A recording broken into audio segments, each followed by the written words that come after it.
Mananatili raw na tapat sa paglilingkod sa bayan ang Armed Forces of the Philippines o AFP matapos natanggalin sa National Security Council o NSC si Vice President Sara Duterte kabilang ang mga dating pangulo ng bansa. Ang nasabing pahayag ng AFP ay kasunod ng espekulasyon na apektado umano ang AFP sa ginawang reorganization sa NSC. Sa pulong balitaan sa Camp Aguinaldo, sinabi ni AFP spokesperson Colonel Francel Margaret Padilla na buo raw at nagkakaisa ang sektor ng seguridad. In terms of whether there's a rift, this is a classic case of political intrigue.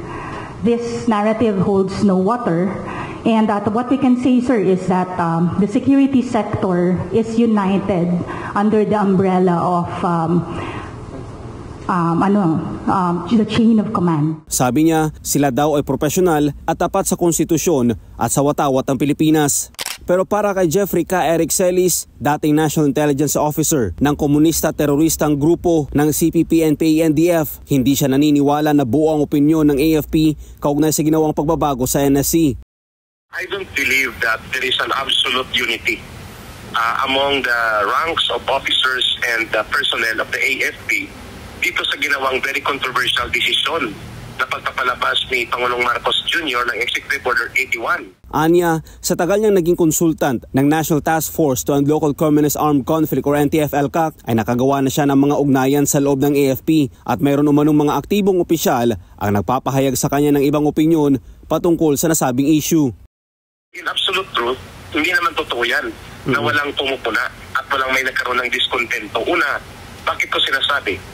Sapagkat may naririnig din ako at may kumakausap din sa akin na masyadong na-politicized o masyadong nagamit as political instrument for political operations against the rivals of the Marcos orders ang itong inilabas na Executive Order 81. At coming ito sa mga active officers, hindi ko nababanggitin siyempre, na nagkakaroon ng mga informal sharing sa akin. Maliban dito, sinabi ni K. Eric na kung mayroon mang malaking epekto ang Executive Order 81, ito ay ang pagpapahina sa seguridad ng ating bansa.